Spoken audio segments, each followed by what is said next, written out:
Hello everyone, welcome to my channel. In this video, I will share with you a beautiful scarf recipe that is incredibly easy and enjoyable to make, and that even beginners can easily do. I want to show you the model closely right away. If you look, it is a very elegant example. Let's look at our model in detail. It really has an incredibly beautiful and elegant look. It can be used by both men and women. It consists of only reverse and knit. As I said, even beginners can do it very easily. It is also a very fast-growing example. It was such a beautiful work that you can finish quickly. I hope you like it and try it. Before moving on to our detailed recipe, I would like to make a small request from you. You can subscribe to our channel for free, like the video, and leave your comments.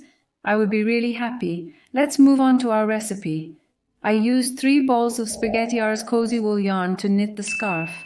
I want to share the content of the yarn with you right away. Its content is 30% wool, 70% acrylic, 100 grams in weight, 100 meters in length. Look, its texture is very nice. It is a thick textured yarn. There are many different color options. You can visit spaghettiar.com to see different color options. I will immediately put my yarn aside. Look, as I said, I used 3 balls in total. I started knitting with 36 stitches. 36 stitches gave me 21 centimeters. I knitted until I finished 3 balls. I obtained a length of approximately 1 meter 75 centimeters. Our measurements are like this. Now I will describe the model to you with a smaller sample, with a light colored yarn. The needle number I used here is 6 millimeters. Since you are up to the thinness of your own yarn, you can determine your own needle number according to the density and looseness of your knitting. It does not have to be such a needle. You can use Bistanley needles. It is different. You can use it on needles. Now leave your excess yarn at the beginning. I will describe a small example now. I will not leave too much yarn. Leave your yarn too much, you can cut and remove any excess yarn. Now I'm leaving some yarn here. Look, I am folding my yarn in half after folding it in half. Look, I am making it cross like this. A slot is formed here. I am holding the yarn that I left short from this slot. I am passing it through this slot and creating my first stitch like this. You may be casting the needle stitch with different techniques. It does not matter here. You can use the methods that you know and find easy for you. Now I've put the first stitch on my needle. If there are beginners among us, I have shared a very detailed video on how to cast on the needle stitch. I will add that video to the description section. You can watch it from there too. How to cast on the needle stitch for beginners. Now look. Our long yarn that we left short is like this. The yarn coming from the ball is like this.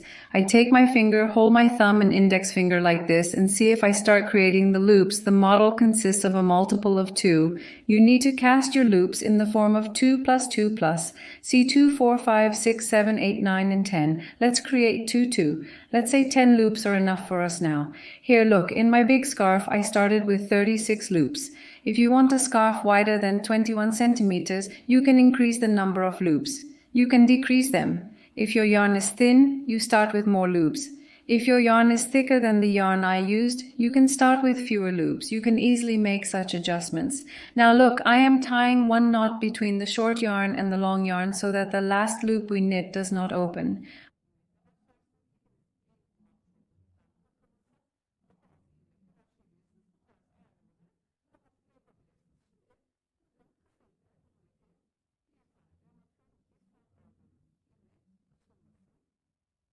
I'm tying 1 knot like this. You can also tie 2. Then we will have completed our work by hiding this short remaining yarn. Now look, I held the reverse side of my knitting. I take it to my left hand and hold the yarn like this. Now I took it to the other needle. I take the first stitch without knitting it. Every time without knitting the first stitch. Look, our yarn is in front. I immediately insert it into the middle of the stitch like this. I transfer the stitch on the left to the needle on the right. Then I will start with plain knitting. I take the yarn to the back. Look, we are knitting plain. When you are knitting, you may be knitting with your neck, not your hand. You may be knitting with your arm. You may have different techniques for throwing stitches. If you know how to knit plain and purl, if you know how to knit from plain to purl, you will do this very easily. Our stitch throwing may be different. Don't let this confuse you at all. You can do it the way you find it easy. The numbers may be important here. Now I have transferred the stitch here. I have taken the yarn to the back. Look at the first stitch. That is, I am knitting the stitch that comes after the stitch I took. I am knitting it like this. Look, we took a stitch from inside the stitch and left the stitch we knitted. I knitted one knit. I took the yarn to the front. Now I will knit purl. Look, I am inserting into the stitch, folding the yarn, passing it through its needle, and taking out a new stitch. From inside the stitch and leaving the stitch I knitted purl. The stitch is on the back, behind the needle, and the next stitch, look, I am inserting like this, folding the yarn, taking a stitch from inside the stitch, knitting, leaving the stitch, I knitted plain. Now I will knit purl. Look, at this stage, if you think I'm knitting too fast, you can slow down the video, or on the contrary, you can watch it by speeding it up. Now it is important to recognize the stitches here. Look, I want to open it especially at the beginning and show you in detail here. Look, knit stitches always appear in a V shape. Purl stitches appear in the form of a dotted line. Look, knit stitches appear in the form of a V. The reverse stitches are in the form of dashed lines. It is important to see this and to recognize the stitches. Look, we knitted the reverse. Now we will knit the next plain purl, the last stitch. Look, this is an important rule. We always knit the last stitch plain after the reverse. Look, the last stitch will always be plain. We finished by knitting plain. Now we turn our knitting. We have completed the first row. Now I am moving on to the second row, and while knitting the last stitches, look, it is useful to hold the yarn a little tight like this. If you hold it loose, these places will be wide like this and it will not look nice. It is definitely useful to tighten the yarn a little like this while knitting the stitches at the beginning and the end. What were we doing now? We were taking the first stitch without knitting it. Look, this is an important rule. I transferred the first stitch to my right needle without knitting it. And now I see my stitch. Look, my next stitch looks plain. Since we turned it upside down, the purl stitches will be plain, and the plain stitches will look purl. Now I will knit the plain here and the reverse purl. You see my plain stitch, and in the shape, the reverse stitch appears as a dotted line. Now I take the yarn to the back. I knit the plain.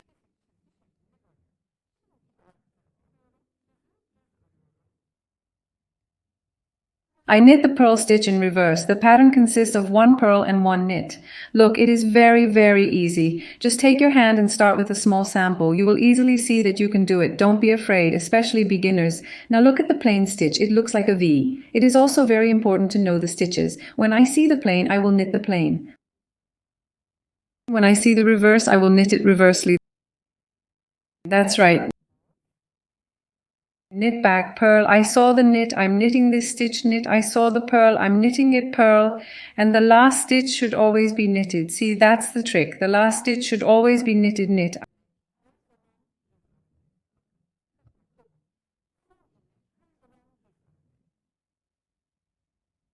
I knitted it straight and left it.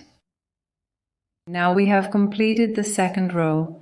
By the way, look how I understand the second row. I will open my knitting a little so that I can easily show you. We know the stitches. Now the knits look like a V. The purl stitches look like a dotted line. Now it will be easier to count the knit stitches here. Since it is seen in front, look, our first knit stitch is our second row knit stitch. It is 1, 2 rows. We do not count the stitches on the needle. First row, second row. Now we are moving on to the third row. We will repeat the same process again. We turned our knitting. We will do the same processes for 3 rows. What were we doing now? We transferred the first stitch to our right needle without knitting it. And I look at the next stitch. It looks flat. I took the yarn to the back and knitted the knit stitch flat immediately. The next purl stitch, I knitted the purl, I knitted the knitted purl, knit, purl, knit, purl, knit, and look, I came to the end of the row. I knitted the purl stitch, purl again. What were we doing? The last stitch is always knitted. I knitted the last stitch plain, and look, I want to show our row here immediately. Like this, look, we completed 1, 2, 3. We knitted 3 rows in the same way. Look, we repeated the same processes for 3 rows by knitting the knitted purl, and now in this model, what are we going to do? We will cross. Look, the model always continues in a crossed manner. It actually consists of 2 rows, so these 3 are 3 and consist of 6 rows.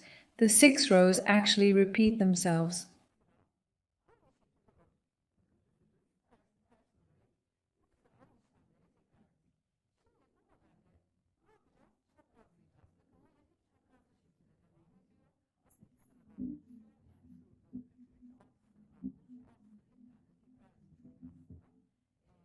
So we are knitting one purl, one knit. What are we going to do? Now we will knit the purl stitches over the purl stitches and purl the purl stitches over the knit stitches. In other words, we will change their places. We will change their places by knitting the purl stitch and the purl stitch. We will knit 3 rows again, then we will change their places again. By changing places every 3 rows, we change the stitches in the form of purl stitch, and this way we obtain this pattern. Look, it is really a very easy example. Now I am turning, let's do it. It is important to knit this point in this part. What were we doing? I always transfer the first stitch to my right needle without knitting it. Now when I look here, the points that appear as spikes are 1, 2, 3 rows. Now I will change places. I will knit the purl stitch. It looks like a plain stitch. I immediately knit this purl. I knit the purl to change their places. Look, it is a very easy example. I knitted the purl stitch. I knit the purl. I knit the purl, I knit the purl, the purl, the purl, the purl. Finally, look, the last 2 stitches remain. I knitted the purl stitch straight immediately. Look, what was our rule after the purl stitch? The last stitch will be knitted straight.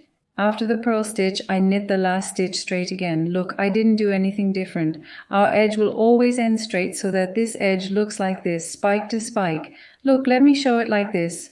For such a beautiful look, it always needs to end straight. Now look, their places have changed. It has changed its shape. We turn it.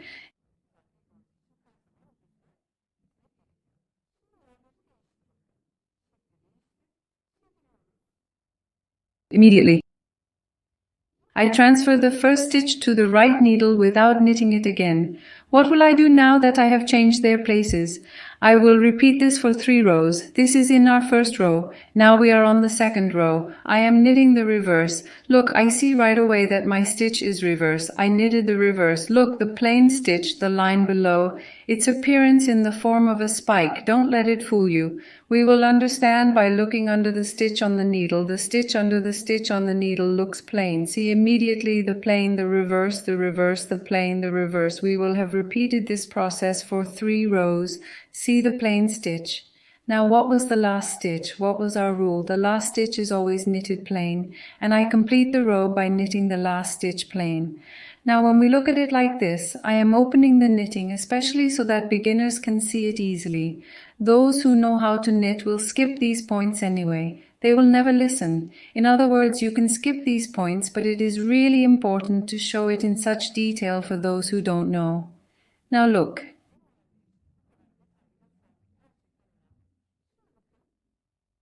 We knitted 1, 2, 3 rows. We changed the place of the stitches. What happened then? We knitted 1, 2 rows. Now we will complete 3 to 3 rows. In other words, there will be 3 rows. Look, we knitted 1. 2 rows after this dotted line. Look, this is the first row. The second row. We do not count the stitches on the needle. We turned. The same process again. We transferred the first stitch to the right needle without knitting it. We will knit the same for another row. I knitted the purl stitch. When I saw the purl stitch, I knitted it plain. We come to the end of the row in the form of 1 purl, 1 knit, 1 purl, 1 knit, purl. Is there 1 stitch left? Our rule is that the last stitch is always knitted plain, and I knitted plain like this. I turned my knitting. Now we will see what we did. Look, it is 1, 2, 3 rows. Look, we have repeated the same process for 1, 2, 3 rows. Now what will we do? We will change it again. I'm coming right away. In fact, we will apply the process of the first 3 rows in the first row exactly. I transferred it again. After knitting 3 rows, I changed the place of the stitch again. When I see the reverse, I will knit plain.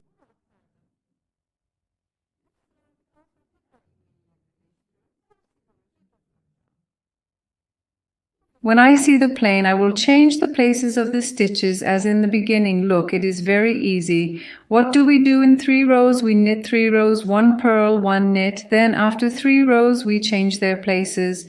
We knit the plain, purl, purl, and the last stitch is always knitted plain. We knitted plain. Look, it looks very neat on the edge. We turned it again, and now we will complete the same process to 3. That is, we will complete 3 rows. The row we changed is our first row. Now we knit 2 more rows on top of this. We have completed a total of 3 rows. Look, the exact same processes.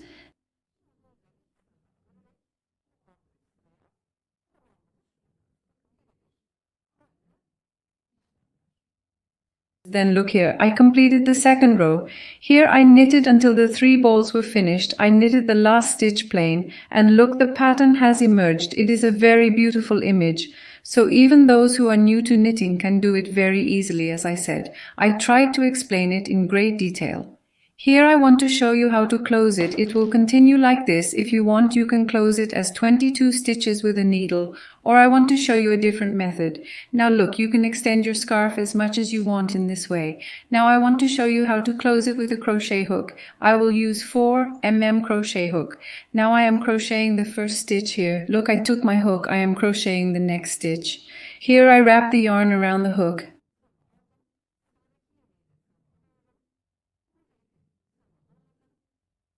I passed it through. Look at this loop here. I also slipped the loop that I removed from the waiting loop. Now this loop is waiting on my hook. I transferred the next loop to my hook. I am wrapping the yarn around my hook. I took a loop from the loop I transferred. I slipped the loop I took through the waiting loop. I took the next loop on my hook and I am wrapping the yarn. I took a loop out of the loop I took and slid the loop I took through the waiting loop. I took the next loop on my hook and wrapped my yarn. I took a loop from the loop and slid the loop I took through the waiting loop. Look like this. You can close it. Be careful not to make it too loose or too tight while closing. It is useful to do it in the same way as the beginning, in a way that will be in the setting of the knitting and will be as smooth as possible. I slipped the last loop in the same way and made a chain. Look.